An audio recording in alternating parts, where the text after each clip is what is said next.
South India shopping mall, the wedding మంత్ర, సరికొత్త wedding collection, south India shopping mall.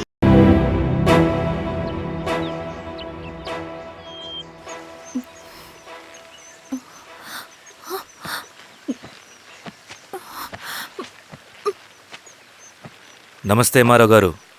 మా అడవిలో మర్యాదలు ఇలాగే ఉంటాయి. షాక్ అవ్వాల్సిన అవసరం లేదు. జెడ్పీటీసీ ఎలక్షన్ జరగటం మాకు ఇష్టం లేదు. అవి ఆగాలంటే రెండే దారులు ఉన్నాయి. ఒకటి మీరు విత్డ్రా చేసుకోవాలి, లేదా మీరు చనిపోవాలి.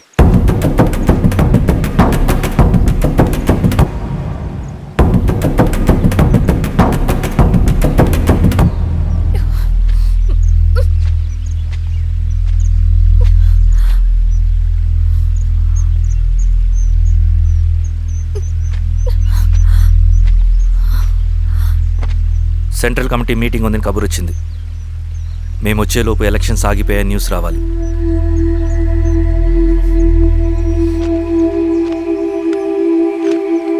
ఇదిగో రవి. లాల్ సలాం కామ్రేడ్.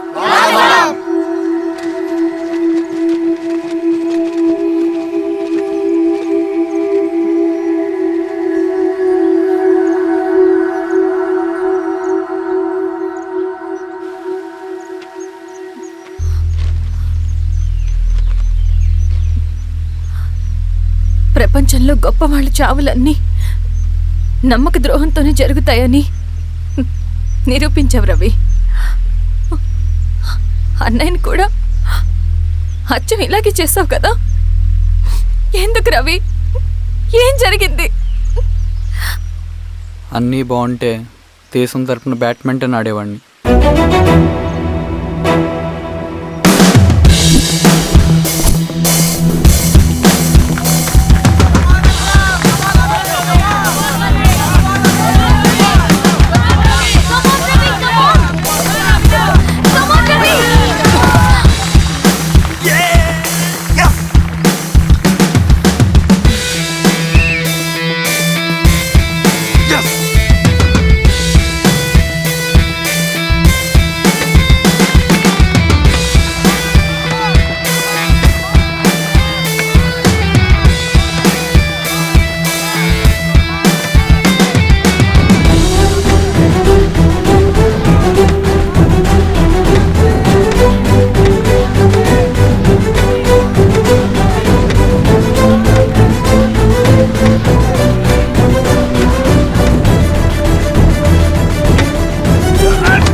అరే అభి, లేవరా, లే.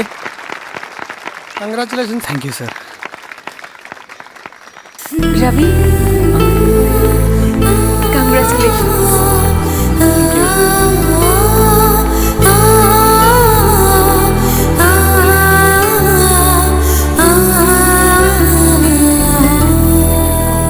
సార్, గంగినేని వెంకటేశ్వరరావు గారి ఎర్రజెండా పుస్తకం ఎక్కడుంది? రవి దగ్గర ఉందమ్మా.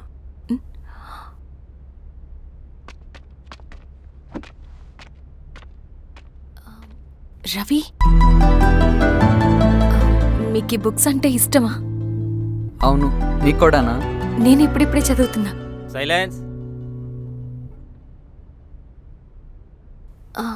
క్యాంటీన్కి వెళ్ళి మాట్లాడుకుందామా? ఓకే. అక్క కాఫీ. థ్యాంక్ యూ రచన. పర్లేదక్క. అయ్యో, కాఫీ అస్సలు బాగాలేదు. 1 minute ఇప్పుడే వస్తా. ఎక్కడికి? ఇక్కడికే వచ్చేస్తా. 1 minute అండి.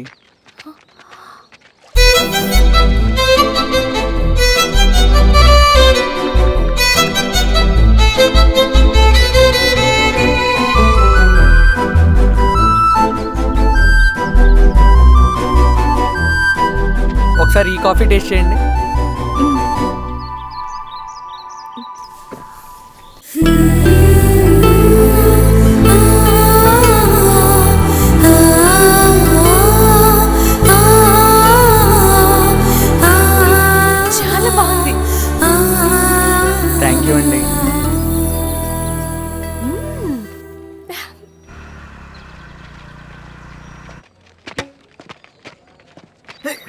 వావ్ సార్ ఇటు రా Ravi. Congratulations Ravi, sir state badminton training కి సెలెక్ట్ అయ్యావు నువ్వు. Sir thank you sir. Carrier నువ్వేమో ఇక్కడ కూర్చొని ఆడుకుంటున్నావు, వాడేమో state level training select అయ్యాడ్రా.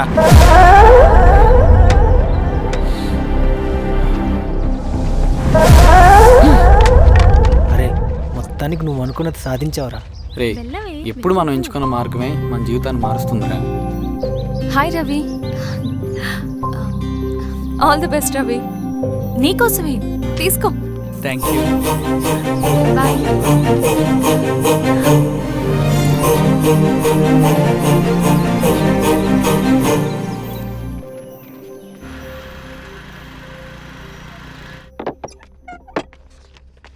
Sir రమ్మన్నారంట. ఎందుకు అలా చేసావు రవి నువ్వు? ఏవేం సార్ నేనేం చేశాను? ఇదేమిటో చూడు. Question paper sir. అవును, రేపు జరగబోయే టర్మ్ ఎగ్జామ్ పేపర్ నువ్వు లీక్ చేసిన పేపర్. సార్ అసలు నువ్వు ఇలా చేస్తావనుకోలేదు. సార్ నేను క్వశ్చన్ పేపర్ లీక్ చేయట్లేండి సార్. నేను అంతా చదువుకుంటూ రూమ్లోనే ఉన్నాను సార్. నన్ను నమ్మండి సార్. ఈ జెర్సీ నీదే కదా? సార్ అది నాదే కానీ దీనికి నాకేం సంబంధం లేదు సార్. నన్ను నమ్మండి సార్. మల్లయ్య, సార్ నిన్న రాత్రి ఏం జరిగింది? సార్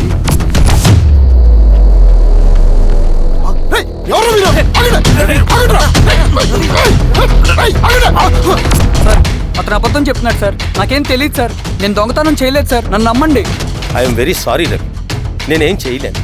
తప్పు నువ్వే చేసావని అన్ని నీ వైపే ఉన్నాయి. నిన్ను రెస్టికేట్ చేయడం తప్ప నాకు వేరే ఆప్షన్ లేదు. సార్ అంత పని చేయమాకండి సార్. నా లైఫ్ పోతుంది సార్. ఇండియా తరపున బ్యాడ్మింటన్ ఆడాలన్నది నా డ్రీమ్ సార్. నన్ను నమ్మండి సార్. సార్ సార్ సార్ నాకేం తెలియదు సార్. నన్ను నమ్మండి సార్. సార్ నాకేం తెలియదు సార్. నిజంగా నాకేం తెలియదు సార్. సార్ నన్ను నమ్మండి సార్. సార్ నేనేం తప్పు చేయలేదు సార్. నాకేం సంబంధం లేదు సార్. నన్ను వదిలేయండి సార్. సార్ నన్ను వదిలేయండి సార్. కాలేజ్ తరఫున స్టేట్కి వెళ్ళి ఆడదాం అనుకున్నాను. నా కొడుకు తాళం అక్కడే ఉంది కదా.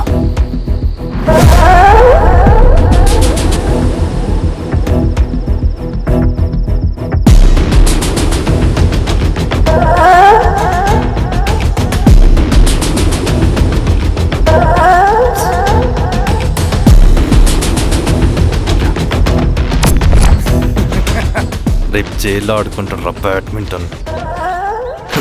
సార్ నన్ను ఎందుకు తీసుకొచ్చారు సార్? నాకేం తెలియదు సార్. పేపర్ లీక్ చేసింది. నేను చేయలేదు సార్. నిజంగా నేను చేయలేదు సార్. సార్ సార్ నిజం సార్. సార్ రేయ్ నీ తరపున ఎవరు లేరా? వచ్చి ఫోన్ చేసుకో త్వరగా.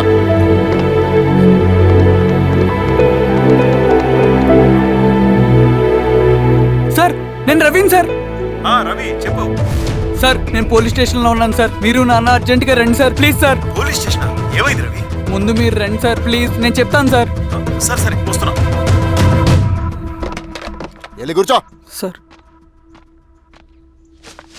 అయ్యా దండలయ్యా. రే రవి నాన్న, ఏమైందిరా? నాకేం తెలియదు ఏయ్, నాన్న. నువ్వు ఆగు. నీ కొడుకు క్వశ్చన్ పేపర్స్ దొంగతనం చేసి దొరికిపోయాడు.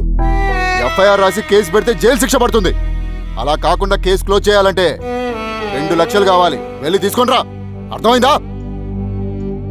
ఏదోన్నయ్యా. ఏయ్ నా సంగతి నీకు తెలుసు కదా. లోపలేస్తే 10 సంవత్సరాలు బయటికి రాడు. వెళ్ళి డబ్బులు కొట్టరా.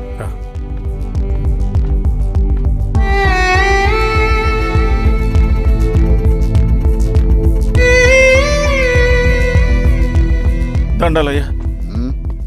ఇదిగోనయ్యా 2 లక్షలు.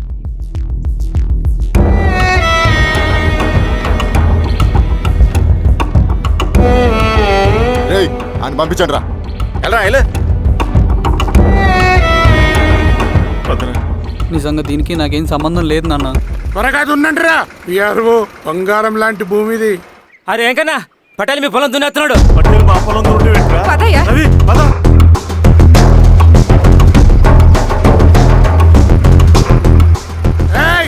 కానీ అంటరా అయ్యా పటేల్ అయ్యా, మా పొలంలో మీరు దున్నుతున్నారండి. నా పొలంలో నేను దున్నకుంటే వాడు దున్నుతాడా? అన్యాయం అయ్యా. ఏంద్రా అన్యాయము? పొలం అమ్మినావు కదా, కొనుక్కున్న పొలంలో దున్నుతుంటే అన్యాయం అంటారేంట్రా? విఆర్ఓ ఆ పేపర్ని చూడరా, మంచిగా చూసుకుంటారా. పొలం అమ్మేవా నాన్న? అమ్మలేదురా, తాకట్టు పెట్టా. ఏయ్, తాకట్టు కాదురా, నువ్వమ్మావు, నేను కొన్నాను. నేను అమ్మలేదయ్యా. వీడు నా దగ్గర 2 లక్షలు తీసుకొని ఈ పొలం అమ్మాడు. 2 లక్షలా? ఎందుకో? మీ వాడు చేసిన నిర్వాకం వల్ల చదువుకోరా అని కాలేజీకి పంపితే ఆడుతూ పాడుతూ ఎగ్జామ్ ఫెయిల్ అవుతాడని తెలిసి ఆ పేపర్ లీక్ చేశాడు వీడు. ఏంటయ్యా ఇది? పోలీస్ కేసు అవుతుందని తెలిసి వీడు నా దగ్గరకు వచ్చి 2 లక్షలు తీసుకుపోయి వాడిని బయటికి ఇరిపించిండు. ఏం రా, అంతేనా కదా? ఏం తమాషా చూస్తుండ్రా? పని చేసుకోండి. ఏయ్, దొంగ పేపర్ చాలా దొంగ. పదండ్రా.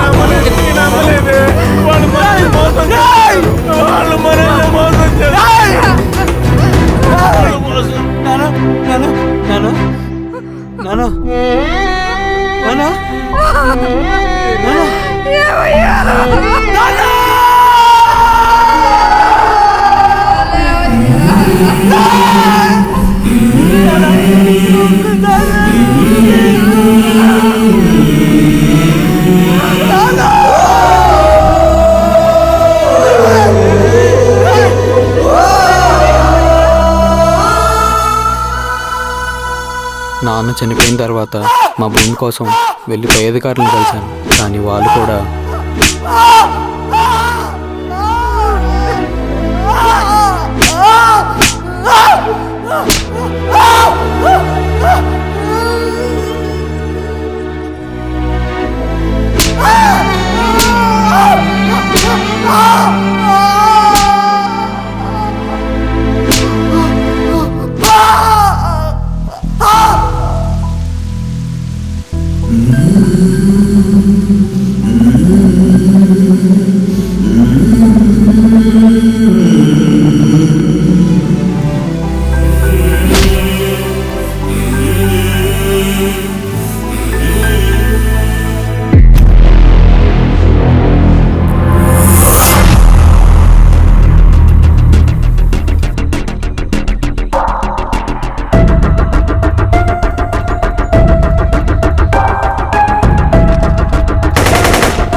ఈ వార్త అన్ని పేపర్లో రావాలి. ఈ లెటర్ బాధితుడికి అందించండి. లాల్ సలాం. లాల్ సలాం.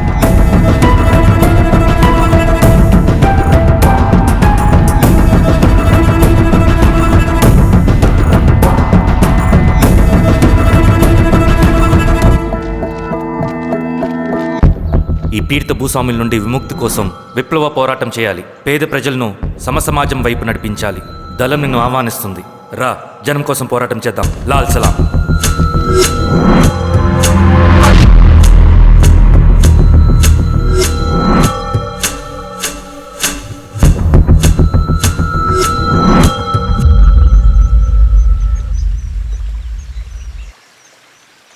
నాకు పట్టిన గతి ఇంకెవ్వరికీ పట్టకూడదని ఉద్యమంలోకి వచ్చాను. ఇన్ఫార్మర్గా చేరాను. దానికోసం ఎంతమందినైనా చంపుతాం, చేస్తాం. కానీ మేమనుకున్న సమాజం తీసుకొస్తాం. కమ్యూనిస్ట్ రాజ్యాన్ని స్థాపిస్తాం. సమాజమా అంటే? రష్యాలో, చైనాలో, వియత్నంలో మా కమ్యూనిస్టులు విప్లవం ద్వారా సాధించిన ఆదర్శ సమాజం. Lenin, Stalin, Mao, Che Guevara, Fidel క్యాస్ట్రోల్ సృష్టించిన కులాలు, మతాలు, వర్గాలు, వర్ణాలు లేని ఒక సామ్యవాద స్వర్గం. అదే మేం కలలుగనేది. దానికోసమే మేం పోరాడేది.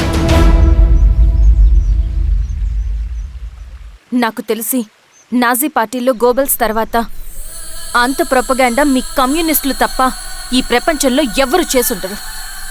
ఉక్కు మనిషి స్టాలిన్, మానవీయుడు మావో, ఎర్ర జెండా వెలుగు ఇలాంటి కమ్యూనిస్టు పుస్తకాలు చదివితే ప్రపంచవ్యాప్తంగా కమ్యూనిస్టులు సాగించిన మారణ హోమాల గురించి నీకు తెలీదు రవి. స్టాలిన్ మొత్తం ఎంతమందిని చంపాడో తెలుసా? 2 కోట్ల మందిని. మనుషుల్ని చంపడంలో హిట్లర్నే మించిపోయాడు. చాలా మందిని సైబీరియన్ లేబర్ క్యాంపులకు పంపి దారుణంగా హింసించి మరీ చంపేశాడు. 2వ ప్రపంచ యుద్ధంలో బెర్లిన్ని ఆక్రమించిన రష్యన్ సైనికులు 8 ఏళ్ల నుండి 80 ఏళ్ల వయసులో కంటికి కనపడిన ఏ స్త్రీని వదలకుండా సామూహిక మానభంగం చేశారు. అది కూడా మీ కమ్యూనిస్ట్ దేవుడు స్టాలిన్ హయాంలోనే జరిగింది. ఇక మీ మావోయిస్టుల భగవంతుడు China chairman Mao Zedong great leap forwarded cultural రెవల్యూషన్ల పేరుతో 14 నుంచి 20 మిలియన్ల ప్రాణాల్ని పొట్టన పెట్టుకున్న మహానుభావుడు. ఇది మీ కమ్యూనిస్ట్ దేవుళ్ళు రాసిన రక్త చరిత్ర. ఆ దేశాలలో పేపర్లు ఉండవు, టీవీలు ఉండవు, స్వతంత్రమే ఉండదు. 1962లో చైనా మన దేశం మీదకి దాడి చేసి భూభాగాన్ని ఆక్రమించినప్పుడు ఒక్కరు కూడా నోరు మెదపలేదు.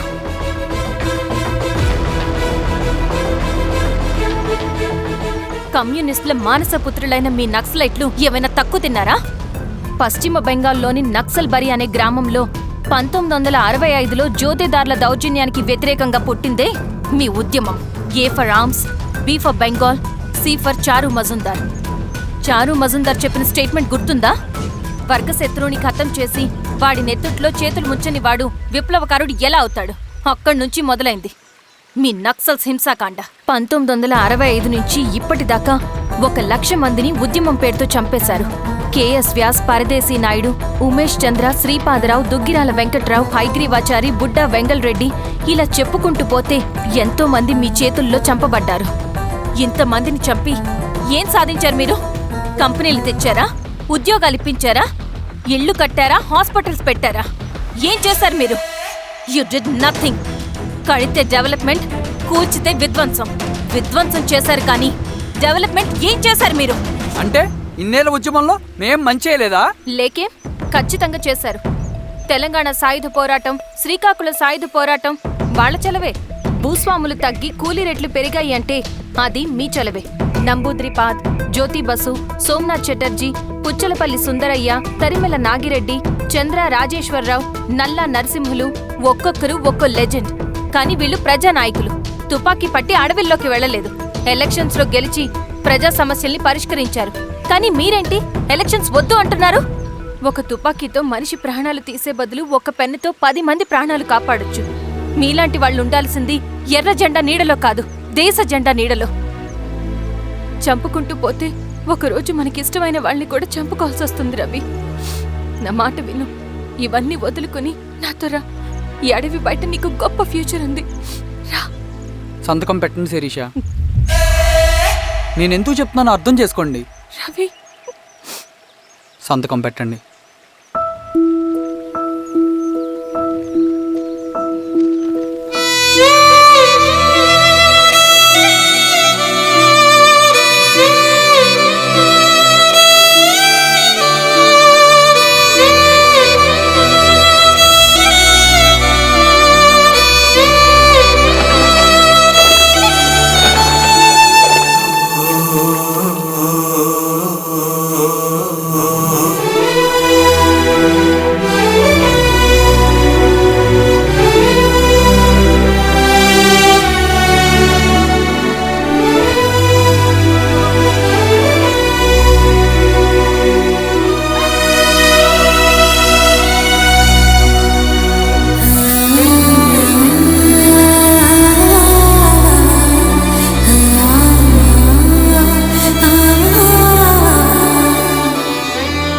శిరీషమ్మ,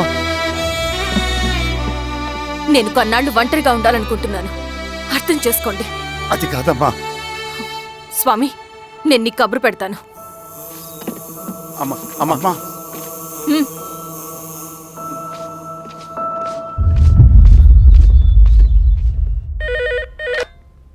హలో, ఎవరండి? హలో, నేను చెన్నారెడ్డిని మాట్లాడుతున్నాను. సంజీవ్ రెడ్డి గారు ఉన్నారా? సార్ మీటింగ్లో ఉన్నారు సార్. శిరీష్ అమ్మ ఇంట్లోంచి వెళ్ళిపోయింది సార్. ఏం చేయాలో అర్థం కావట్లేదు. ఒకసారి సంజీవ్ రెడ్డి గారికి అమ్మాయి గురించి చెప్పండి. చెప్తా సార్. సురేష్, మనం చాలా జాగ్రత్తగా ఉండాలి. నమస్తే రెడ్డి గారు, యూ కెన్ గో. సార్ కూర్చోండి సార్. వాళ్ళక్కడ నన్ను చేతగానే వాడిని చేసి నలుగులో నిలబడుతుంటే నువ్వు ఇక్కడ రిలాక్స్గా ఏసీలో కూర్చొని మీటింగ్ ఇలా. మీరు ఇక్కడికి రాకముందే అన్ని ఏర్పాట్లు చేసామండి. రేపటి నుంచి ఆ నక్సలైట్లకు పోలీస్ పవర్ ఏంటో చూపిస్తాం. కొత్త ఎస్ఐ పళని అప్పన్.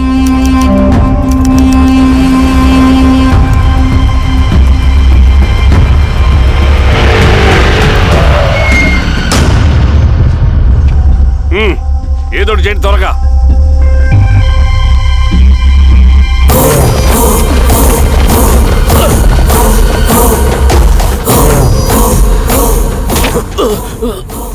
ఏంది ఏరా స్వామి ఏమని చెప్పినాడా? లేదు సార్. చాలా సిన్సియర్ అనుకుంటానే. అవును సార్. మన సిన్సియారిటీ కూడా చూపియాలి కదా.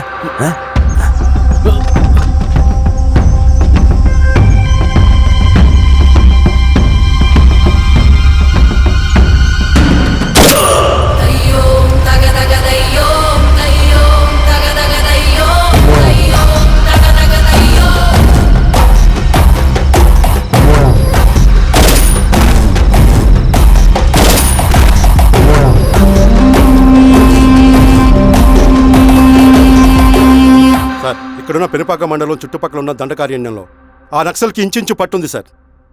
వాళ్ళ కనసైగల్లోని ఇదంతా జరుగుతుంది సార్. ఇక్కడ వాళ్ళకి స్ట్రాంగ్ ఇన్ఫార్మర్స్ ఉన్నారు సార్. స్ట్రాంగ్ ఇన్ఫార్మర్సా? అదేందో చూడండి. కేసు ఫైల్ చేయమంటావా? ఏంటి గొడవ? సార్ గంజా కేసులో దొరికాడు సార్. నాకేం సంబంధం లేదు సార్. పోలీసులు నన్ను నిరికిస్తున్నారు సార్. ఏందా గోలా? సార్ మన పోలీస్ చెకింగ్లో ఆటోలో గంజాయి దొరికిందండి సార్. ఆ ఆటో డ్రైవర్ నాకు సంబంధం లేదు అంటున్నాడు. గంజాయా? ఉన్నో నీకు పిలవండి. మీరు బాండి. ఈరోజామి గారు సార్. కూకో. నీ పేరేంది? రాజప్ప సార్. కూకో. ఎవరు? లంకపురం సార్. కూకో కూకో కూకో. ఏం చేస్తా అంటావు? ఆటో డ్రైవర్ని సార్. కూకో. నీ అబ్బాయి ఎన్నిసార్లు చెప్పాలా నీకా? వయసులో పెద్దోడిని, పోలీసోడిని, నాకు ఒకే విషయం 10 మార్లు చెప్పడం ఇష్టం ఉండదు. అర్థమైందా? కూకో.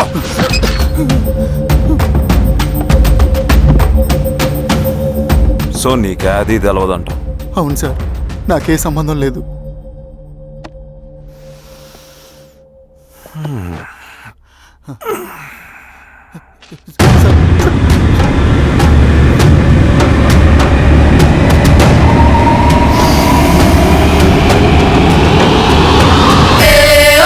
సో నువ్వు లేత గంజాయి తోటలో తిరుగుండవు. ఏరా సామే, ఈ నెలలో నీకు తోలకపోయి ఏం చెయ్యాలనో చెప్పు. Very strong informer.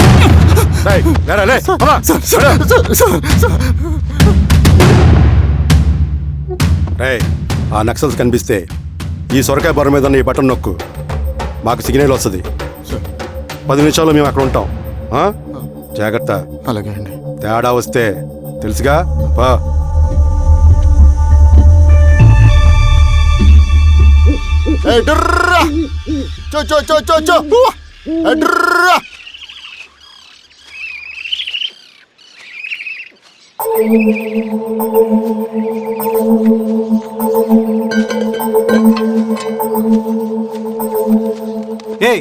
ఎవరా నువ్వు?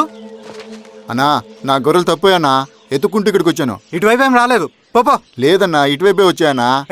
రాలేదని చెప్పానా? పో.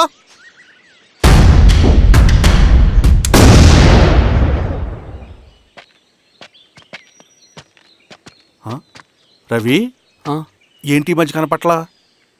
అన్నా అది అవునులే, అమ్మాయి గారు లేనప్పుడు నువ్వెందుకు వస్తావు? నువ్వెలా ఉన్నావు అన్నా? ఏం బాగుంటాను రవి. మంచి చేసే మనుషులు ఊళ్ళో లేనప్పుడు ఊరు ఎలా బాగుంటుంది, నేను ఎలా బాగుంటాను? వస్తారా?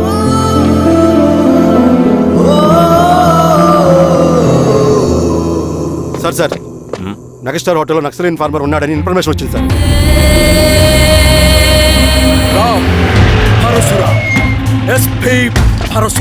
అన్నా ఈ క్యాప్ నాకు సూట్ అయింది, ఈ డ్రెస్ నీకు సూట్ అయింది అన్న. తమ్ముడు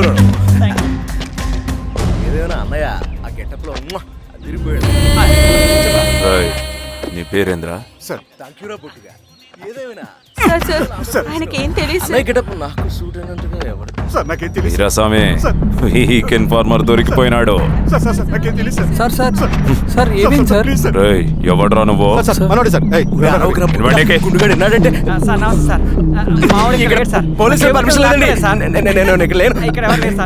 యా స్టేషన్ లో నీదే?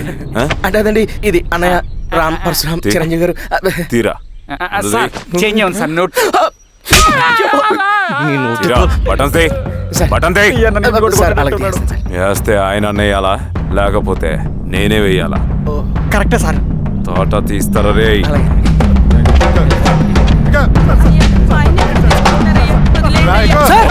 ఏం సార్? ఈ పలైన పనిగడ వల్ల ప్రశాంతంగా భోజనం కూడా చేయలేకపోతున్నాం.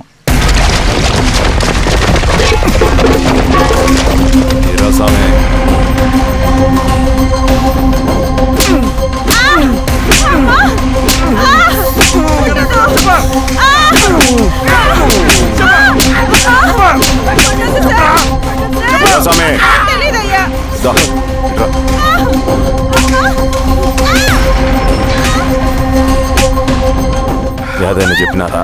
చెప్పలేదు సార్. చెప్పలేదా? ఓ టీ చెప్పు.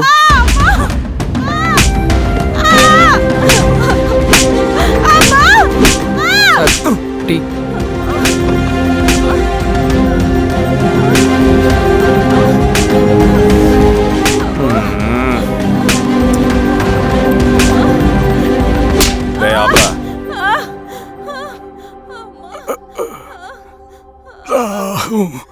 అడిగిన దానికి సమాధానం చెప్తే ఈ బాధలన్నీ తప్పుతాయిగా. దాహం వేస్తోందా? నీ దాహం నేను తీరుస్తాగానే నాకు కావాల్సిన ఇన్ఫర్మేషన్ నువ్వు ఇస్తావా? ఇస్తావా?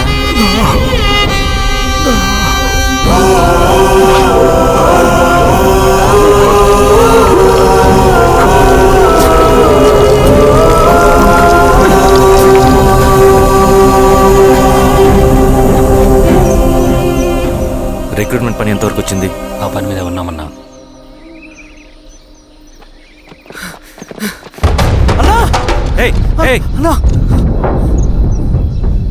నువ్వేంట్రా ఇలా వచ్చావు? మన దళ సభ్యుల్ని, ఇన్ఫార్మర్స్ని పోలీసులు చిత్రహింసలు పెట్టి చంపేస్తున్నారు. మన జీవితాన్ని పణంగా పెట్టి మన కుటుంబాలను త్యాగం చేసి ఈ అడవిలో ప్రజల కోసం పోరాడుతుంటే ఈ ఎన్కౌంటర్స్ ఏంటన్నా? రవి, ఇలాంటప్పుడే ధైర్యం కోల్పోకూడదు. చనిపోయిన ప్రతి నక్సల్ రక్తం పొట్టుకి సమాధానం చెప్పే సమయం వస్తుంది. కంగారు పడకు రవి. ఇలాంటప్పుడు నువ్వు బయట తిరగడం మంచిది కాదు. మాతో పట్రా అన్నా. పద.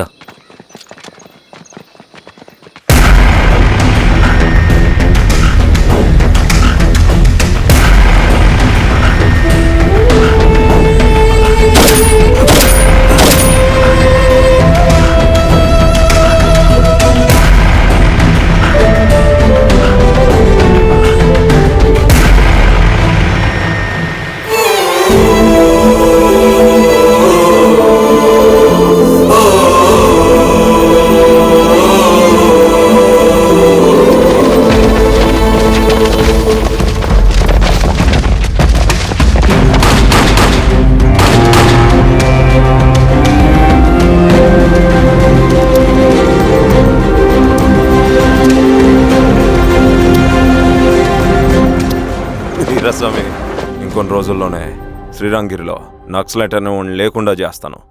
మీరు నక్సల్స్ని ఎన్కౌంటర్ చేస్తానన్న న్యూస్ నిజమేనా? అందరూ రిమాండ్లో ఉన్నారు. సింగనన్న ఎన్ని రోజుల్లో పట్టుకోబోతున్నారు? ఈరోజామి సార్, ఎన్ని రోజుల్లో పట్టుకుంటారంటే దానికి ఏమైనా ముహూర్తం ఉంటుందా? పట్టుకున్నాక చెప్తానులే. శ్రీరామగిరి గ్రామ అడవుల్లో జరిగిన కోంబింగ్ ఆపరేషన్ లో దొరికిన నక్సల్స్ ని రిమాండ్ కు తరలిస్తున్నామని ఎస్ఐ పళనియప్పన్ తెలిపారు. మిగిలిన నక్సల్స్ ని కూడా త్వరలోనే పట్టుకుంటామని, అక్కడ సింగన్న దళమే లేకుండా చేస్తామని చెప్పారు. ఇంకొన్ని రోజుల్లోనే శ్రీరంగిరిలో నక్సలైట్ అనే లేకుండా చేస్తాను. లాల్ సలాం కామ్రేడ్. లాల్ సలాం. న్యూ రిక్రూట్మెంట్ కోసం కుర్రాళ్ళు వచ్చారు. పిలు. రండి.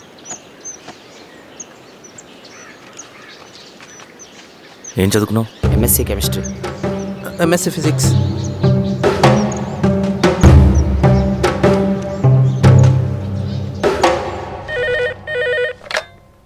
హలో బాబాయ్, నేను. అమ్మా శిరీష, ఎక్కడున్నావు? ఎలా ఉన్నావమ్మా? నేను బాగున్నాను బాబాయ్. నేను ఎలక్షన్లో పోటీ చేద్దాం అనుకుంటున్నాను. చాలా మంచి మాట చెప్పావమ్మా. But one condition. ఏంటమ్మా? అది నేను మిమ్మల్ని పర్సనల్గా కలిసి చెప్తాను. సరేరా, రేపు ఇంటికి రా, మాట్లాడుకుందాం. సరే బాబాయ్.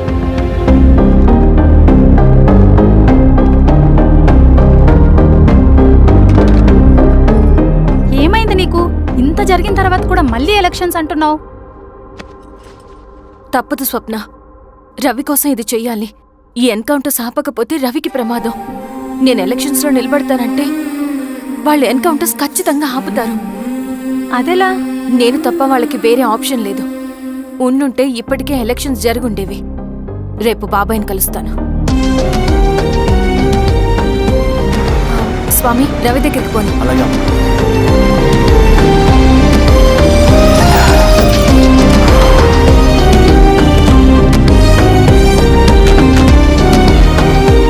రవి,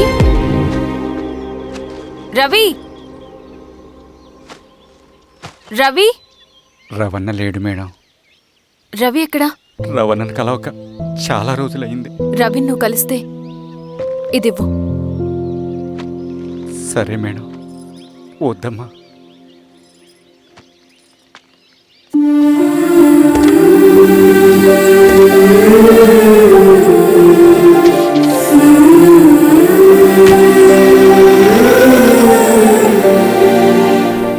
రామా శిరీష, రా. ఎలా ఉన్నావు? బాగున్నాను బాబాయ్. దా కూర్చో. ఏంటి ఏదో మాట్లాడాలన్నావు? బాబాయ్, మీరు చెప్పినట్టే చేస్తాను. కానీ ఎవరి వైపు నుంచి జరిగినా హింస మంచిది కాదు. మీరుండి కూడా ఇలా జరగడం ఏం బాలేదు. ఇప్పుడు జరుగుతున్నది కొన్ని రోజులు ఆపించండి. ఏది జరిగినా యాజ్ పర్ లా జరగాలి. ఏ సార్? అర్జెంటుగా పళ్ళని రమ్మను. సరే సార్.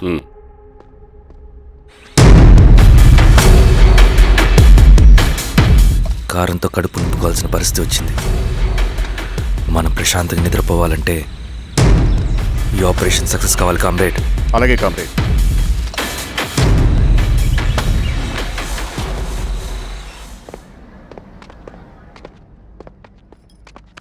నమస్కారం సార్. పళ్ళని పిలిచారంట? అది ఇప్పుడు జరిగే ఎన్కౌంటర్స్ అన్ని కొంతకాలం ఆపండి సార్. Okay sir. మా శిరీష, ఈయన పళ్ళని కొత్త ఎస్ఐ. నమస్తే మేడం. నమస్తే. పళ్ళని సార్. అమ్మాయి ఎలక్షన్ నిలబడుతుంది. టైట్ సెక్యూరిటీ ఇవ్వండి. జాగ్రత్త సార్. ఏం జరిగినా నీదే బాధ్యత. అలాగే సార్. టైం అవుతుంది. వెళ్దాం పద. మేడం, మీరు మన ఊరికి వస్తే నేను సెక్యూరిటీ ప్రొవైడ్ చేస్తాను. పళ్ళని సార్. ఎలక్షన్స్ అయ్యేంతవరకే. సరే అమ్మా.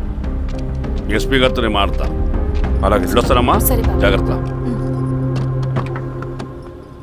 మేడం పదండి. రండి మేడం, కూర్చోండి. పదవీరా స్వామి.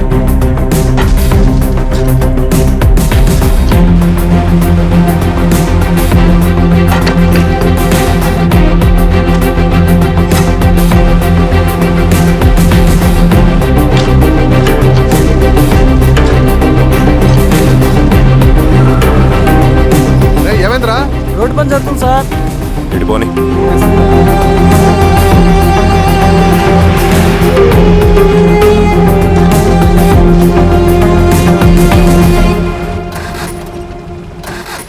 అరే బండాపు సార్. ఎందుకో? మేడం గారు కారు ఆగినట్టుంది సార్. ఏమైంది స్వామి? ఏమోనమ్మా తెలియట్లేదు. దిగి చూస్తా.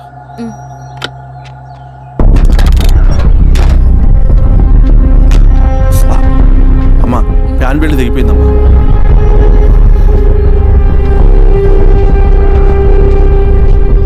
ఏమైనాది? బెల్ట్ తెగిపోయింది సార్. శిరీష గారు, ఇప్పటికే లేట్ అయిపోయినది. మనం జీప్లో పోదాం రండి.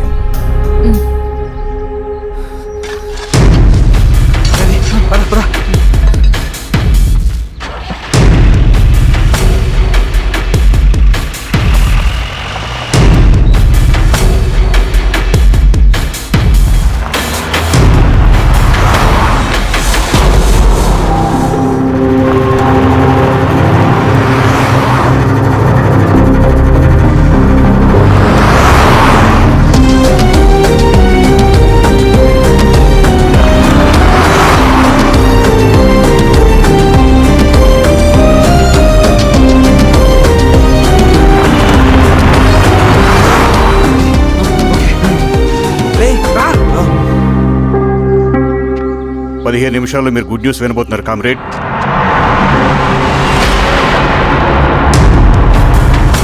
రవి వెళ్ళి చూడు.